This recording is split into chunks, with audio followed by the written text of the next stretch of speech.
Hey Honest community, before we dive into this episode, we've got a quick free favour to ask. If you enjoyed the Honest Property podcast, please hit like, follow and subscribe wherever you're listening from. It helps us grow, reach more people and bring on guests that you want to hear from. Thanks for being a part of this. We appreciate you more than you know. Hello and welcome to the Honest Property Podcast. We're your hosts, Becky and Ruth, and on this podcast we love talking all things property and business and basically building wealth on your terms and making sure you are aligning your life so that you're making sure the wealth that you build is by your life design, really. And right now I am still in the UK and Ruth is in Malaysia. So we've decided to do a few podcasts just ourselves whilst we're separate. And in this episode, we want to talk about your wealth versus your income and the trap that comes if you decide to move abroad, especially to places that have a lower cost of living like Malaysia, where Ruth is now. The trap of not letting lifestyle creep steal your freedom. Because I think this is a topic that's massively overlooked. So for Ruth, your living costs compared to somebody who's living in the UK, how much would you say is, like, comparatively? What's the difference? I'd say living so far from the spreadsheet, it looks like I'm living a third of the cost of what I would be in the UK. Yeah. And I've seen on social media and some people that I've known who have lived abroad and they've come back with no money at all because it's so easy to get so sucked in and consumed by the lifestyle because you think you're saving a lot of money, but you can easily the lifestyle creep is real. You can easily because the lower cost of living means more disposable income, so then you end up spending more and you don't even realize you're doing it because you're not in your home country. I think you mentioned this before we actually started recording, that it's often the scenario where people go to a place like Dubai, for example, thinking, okay, this is a very tax efficient place to be. So you feel like you're making that saving, but the cost of actually being there, especially if you're trying to, If your goal is trying to save money.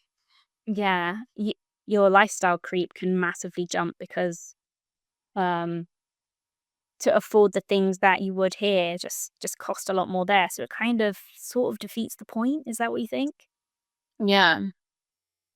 No, it is. Like, even with my husband and I with this move, I can give a good example that's actually happening right now is that we decided, because we live in Penang, but we decided to live on the mainland to avoid the commute, and it is cheaper than living on the island. A lot of expats tend to want to live on the island. It's a lot more touristy, and so because it's a lot more touristy, it costs a lot more generally, at least like £500 maybe more. Not £500, sorry. Not £500, just a bit more, a few £100 more to live here per month on the island because it is touristy. Whereas in where we live more around locals. It's a lot cheaper. It's quieter, which is really nice. And also it's not too far to get my son to school. So it can be so easy to stay living somewhere because that's what everyone does, but forgetting about what are your long-term goals. Are you going to get sucked in to living a lifestyle just because all the other expats are doing the same or the nomadic people are doing the same, and forgetting why you've moved in the first place? I mean, some people, they might have just moved because they don't actually care about saving at all, and that's absolutely fine. But I guess in our case, we have a long-term vision as well of not living, like, yes, living a better lifestyle, but not accidentally falling into paycheck to paycheck. No, because we're still wanting to grow and invest. I think if your goal is to continue to build your wealth and that was part of your strategic move to have more capacity to save, then you need to remember that. Otherwise, if you don't plan on saving or building wealth for yourself, then maybe just the lifestyle is enough for you. But consider, we like to consider legacy as well. What can we pass down to the next generations or any causes that we care about? Or if anything was to happen to us, who's going to look after your the family? What's going to take care of them? Yeah, like I live in a really nice location, like really, really nice. And even with my rent, I still haggled the price down. Like you don't, like, do you really need to live in like an absolutely luxurious place but you're not able to put money aside? Mm. No, no. You need to negotiate. And it's normal to negotiate. I mean, it's normal to negotiate there, especially. But I think even with the UK, there is always room for negotiation. Um, but yeah, I But think it's also the trap of like constantly eating out and not buying supermarket food as well. Like you should be able to eat out, but also think, do I eat out? Like for me and my husband, we don't actually eat out that much, even when we were in the UK, because we'd rather cook our home cooked food. We know what's going into our food. We like to, for us personally, that was just a way to know and see what we're putting into our bodies. And that's something that we care about. That is obviously a lot cheaper when you're living in, not in the UK, but it can be really easy to constantly just eat out just because it's cheap to eat out. yeah, it's And then it adds up. It's a trap. It's a trap. it's a trap. And another thing as well is because we are living here for a while, um, it's you can either lease a car for how many years or buy one. And we chose to sell our cars and purchase a car, but because it actually ended up a lot cheaper to buy a brand new car in Malaysia than sell it off if we decided to leave. And there's all these little details, and you can just say, oh, does it really matter? But I still care about my goals, and I still care about getting a good deal. Yeah, because your objective is clear. You're there to also save money so you can continue to grow, and not just end up with more lifestyle, but with more wealth. But yeah, I think that's a good point. So you're saying that you chose and you've chosen to be in a more local environment. I think that's really nice because it's also not just sticking in your bubble. You're actually immersing yourself in the local society, and you're not just being like in your expat bubble. Yeah, like is a simple local apartment better? Is good enough for you compared to a luxury one? Like, do you need a luxury one? Like, if you didn't need it before, why are you trying to upgrade? Well, I mean, I'd say I'm living in a luxury one, like a really nice one. I mean, I have so many facilities. I'm not in a basic one, but I know, but I still stayed under our budget. Yeah. Like I've still not allowed myself to lifestyle creep, but still live a good lifestyle. A lot of Westerners move abroad and they end up working for companies. And so they make the income. And I think it's so easy to forget about also building the assets so that you don't have to keep working for multiple companies to keep allowing yourself to live a certain lifestyle. You've got to also think about what's the end goal of when you stop earning money. It doesn't matter if you're in the UK or like your experience of moving abroad to work for these different companies. You also got to think of the end goal. Like it's not like you're going to be able to keep working forever. No, yeah. I think it's easy to lose sight of that. Just Yeah. context, Tom, Bruce's husband, has got a 3-year contract as a teacher.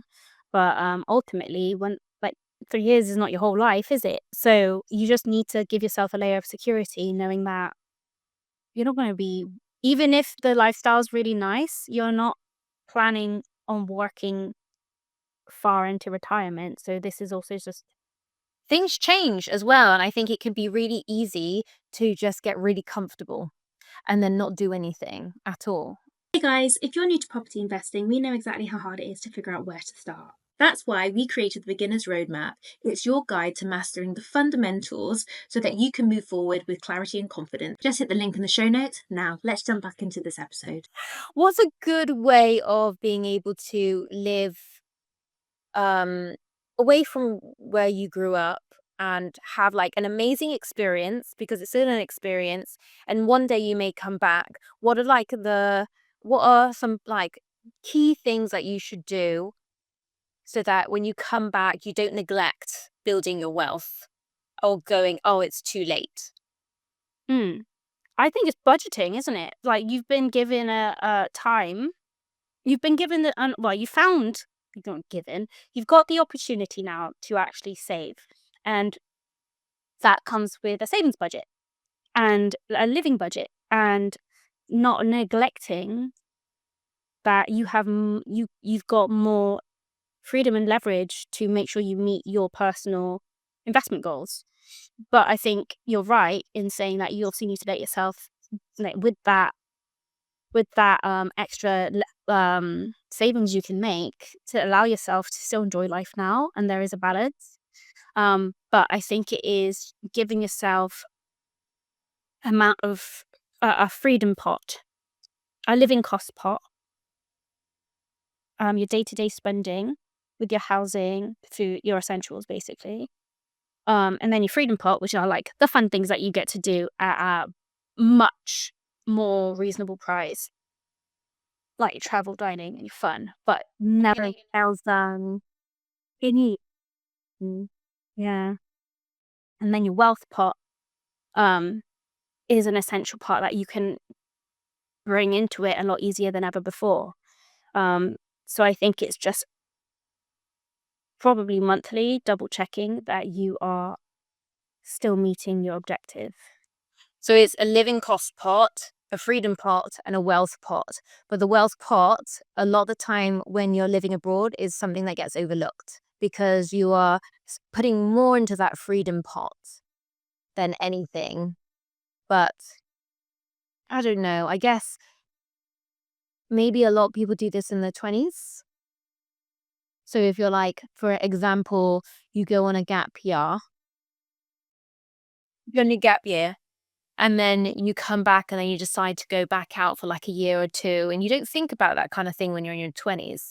But I guess maybe moving abroad, you have a different mindset about your goal, like, and your goals have changed, that you actually really do consider all of the factors of, do you even want kids or no kids, or what do you want your 40s to look like? Maybe when you're in your 30s, that does look very different when you're living abroad than when you are in your 20s.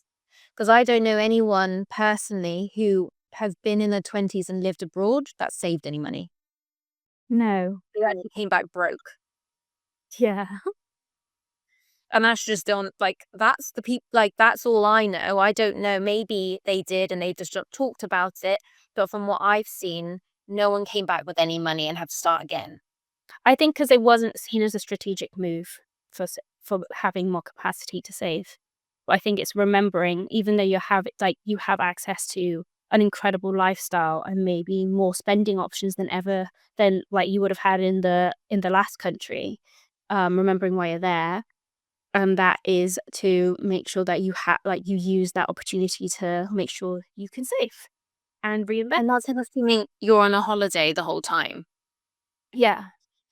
So I think part of that is making sure you set a lifestyle baseline. Like, you don't need to be like, you can have the enjoyments and the little luxuries, but what is enough really for you to have a comfortable life that still gives you room to save? You don't need to live in the most expensive area in the fanciest place. Like, are you and your family just going to be happy with more reasonable accommodation? They don't try to keep up with the Joneses abroad too. Yeah, exactly. To try and keep up with the Mr. Wangs. And protect the amount your property income, and make sure you keep enough aside that you know you're going to reinvest into more deals, not just your lifestyle. Yeah. In my case, because my husband is working for essentially a company, he's a teacher, and then for me, this is personally what we're doing. So I will share it. Is that his income, we're keeping it separate from the UK income that I make. And what we've chosen, this is different from what Becky and her husband's goals, but for me and my husband's goals is that his income is what we live off, and I save, reinvest what I make. But everyone's there's no right or wrong. That's just what we have decided to do, so that we don't blur our finances abroad and in the UK. Yeah, like those are clearly delegated roles of your finances. But if you don't do that, or even if you do that, you can still help with it by automating where your money goes. So Yes. that thing they say pay yourself first. So if you're gonna get your rental income, for example, for you, when you get your rental income, you're like, okay, this percentage is gonna go back into reinvesting. This percentage is gonna go back into some kind of stocks and shares, and this percentage is gonna go into your personal pension. Yeah, that's basically that's like bang on. That's basically what I'm doing. Yeah. That is So my read it.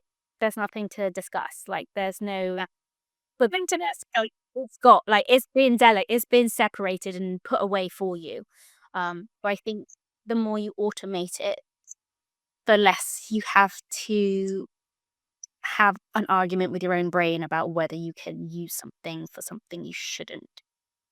That makes sense. I think maybe it's a bit more tricky if say you moved abroad on your own and you don't have a partner to have this sort of agreement with. Yeah. Maybe it's a lot clearer in roles when you move with someone else. So I don't know what that's from a single person's point of view. I don't know how that looks. Hmm. And I think also like allowing yourself to have some fun. Otherwise, you're just going to resent the fact that you've totally relocated your life away from your loved ones and you're not even like having a nice time. Doing it. Yeah. But I think you need to do that with a limit. So having your conscious upgrades, like, okay, instead of eating out every single day for every single meal, um, maybe just like a couple times a week. This is just in the dark. Like it Like does need, really good places. yeah. Like allow yourself a couple luxuries. Okay, maybe you do allow yourself to get your nails done, but not every week. Like just keep, Had a re I had a wonderful massage, but then I know I'm like, oh, it was like a top play. It was really nice. Like I didn't go like to just like a cheap place. I went to like it was a nice place. And but then I was like, no, my brain goes, I will enjoy this, but I need to put this into the budget. How realistically am I going to get this done every if I'm thinking of like I'm on holiday, I would do it m- more than once a week. But because I'm actually living abroad, I need to budget that into my expenses. And I think sometimes it can be, like I said before, it can be so easy to forget about making a spreadsheet and a budget for all of the things that are going to give you the freedom that you want in living abroad, instead of not knowing where your money is going and then panic 5 years down the line, you've got nothing to show for it because you've just blown it all the way. yeah. I think if you know in your subconscious, in your psyche, that you've got an allowable amount of fun money, then like just genuinely enjoy it. I guess it's kind of like just because you can, don't be, it's like be grown up a little bit. Like just because you have money, you're not a kid. Like you don't go to the shop and just eat a load of chocolate, do you? No, you have a balance of what's going to keep you healthy and what's going to like just make you feel good. But I guess treat your finances like that as well when you're away. And keep reminding yourself of why you're doing it, and try not to. There'll be so many people who go into expat bubble and have the pressure to try and keep up with the expats who, What it looks like on Instagram. Instagrammable. yeah, like an Instagram, like, okay, you know, Becky or Ruth have moved abroad. Like, they're expecting pictures back that are of glowing sunsets with lots of cocktails, or Sitting on the beach and doing nothing. yeah, or in just like elaborate meals, or I don't know. I don't know, all these cliche images. Before we continue, here's a quick thought.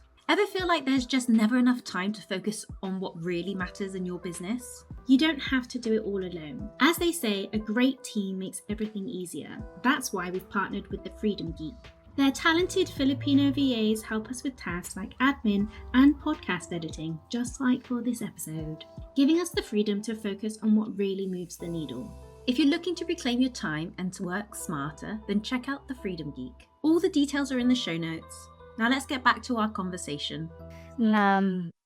Or you're with other families, expat families, who are they're not prioritizing building wealth. Their focus is enjoying the lifestyle, which is, that's just for their terms, and they're fine, but that doesn't mean that you need to try and feel the pressure to keep up with that either. That is true. Yeah. Yeah. And the guilt versus gratitude part of it means that that you're able to enjoy your lifestyle without sabotaging your future plans, because this is part of the plan. So a question to ask yourself is, if you moved abroad tomorrow, would you be building wealth or just buying comfort?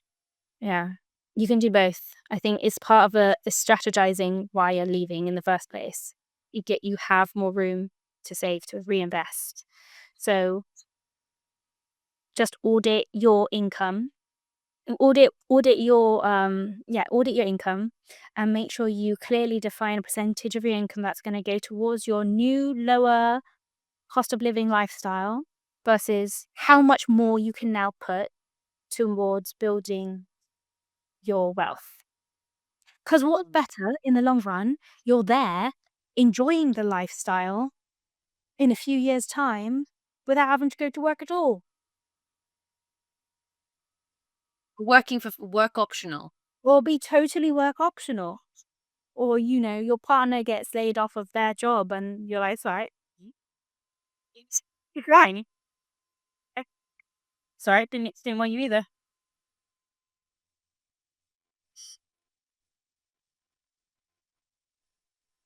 Yeah. So like there's a degree of like living in the moment and enjoying a newfound lifestyle, but also don't forget Nothing that change is the only constant, and nothing lasts forever. So enjoy it, but don't be silly.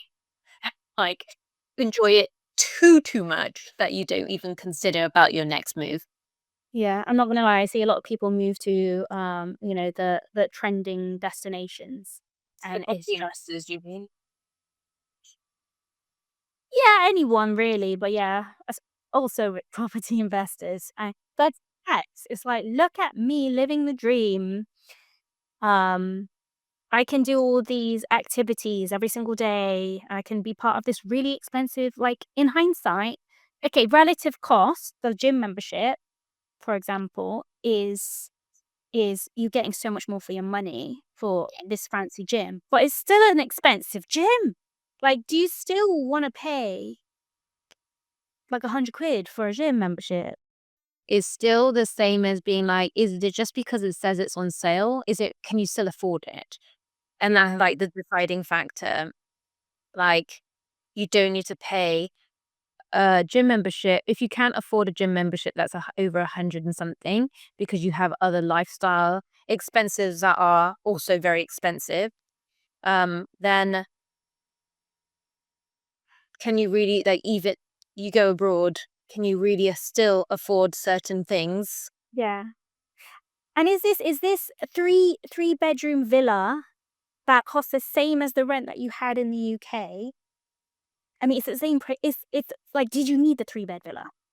Well, in my situation, we were encouraged to get a 4-bed, and I didn't want to because I knew I didn't need all that More than you space. need. Yeah, it's like more Or than like you I need. didn't want to accidentally fall into getting an extra room just because that's what like I'm supposed to do. For there would just be an empty room Full of stuff that. with stuff that I don't even have that much stuff. I have so much storage. I've got nothing in it. Yeah, I Like, think like very lightly. what's enough for you? Like, where's the line between, okay, this is just excess. This doesn't actually having more of it will have to add to my gardens. Yeah, like okay, here's your small 1-bed flat in the UK, and then here's your 3-bed villa with a pool in Southeast Asia somewhere, and let's say Bali, because that's usually where people go. And they're the same price. Where are you making your saving? Sorry, I've suddenly got my passionate, but where's saving for that same price, and you didn't need 3 beds? Yeah, Yeah. you're living again, keeping up with the Joneses. That's how I see it, and maybe it's just an opinion.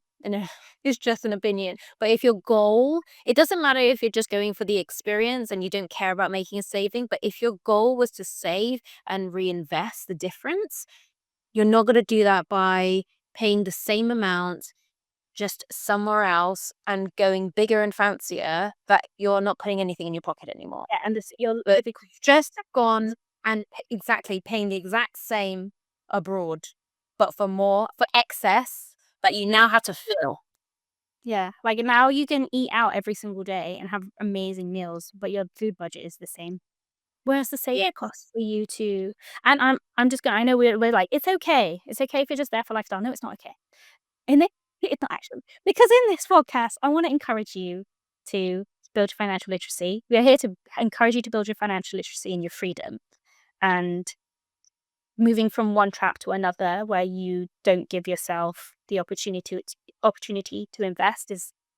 So you meant the opportunity. Yeah, you're missing the opportunity here. So I do actually want to encourage you that if you are going to make this lifestyle move, do it strategically, because you're building a life for you, so you can be present with your loved ones, have the freedom of choice and options, and enjoy your lifestyle. And there's a way to do it, so you can still save and enjoy your new life. You know what? I'd also say take that back because we started investing when we were younger, and even if we moved abroad, wow, so it's going to do a full circle because even if, maybe I'm being nice and I'm giving a lot of excuse. Maybe I'm giving a lot of excuse. It's not my life. People can do whatever they want with it. If they are actually just moving for a lifestyle and they're coming back, they got a secure job back in the UK and they're happy with it and they just want it as an experience, that's great. But when you're young and you have time on your hands and you can start reinvesting the difference whilst you're really young, why would you not use that opportunity to do that? Yeah. Yeah. Like, the sooner you can invest, the better. Like, it's not about doing it later. You do it now because it's time in it than just like it mathematically. Why do you think when we give so much excuse? Why do you think we started off in the podcast giving an excuse and trying to be like people pleasing me, wanted to not offend anyone, but I actually take it back now. Take it back. I want you to succeed. I want you to have your time back so you actually live it doing what you like. I think it's like if people enjoy their jobs, and people do enjoy their jobs, and I don't want to poo-poo on the fact that, you like what you do, but I'm just saying, think of old you. Think of your kids. Think of your parents. If you have more than yourself to think about, then you should invest. You should learn to invest. You won't have more than yourself to think about, then I guess that's all something that comes into your head. Yeah. But even if it is yourself, like old you wants to be comfortable. Your employer is not going to care when you're 70, 80.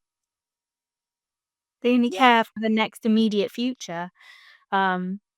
So I think for the sake of your financial health and financial wellness, If you're in an opportunity to move abroad to save money that can be reinvested, whether that's in property, in a different form of investment fund, don't make pass. room for it.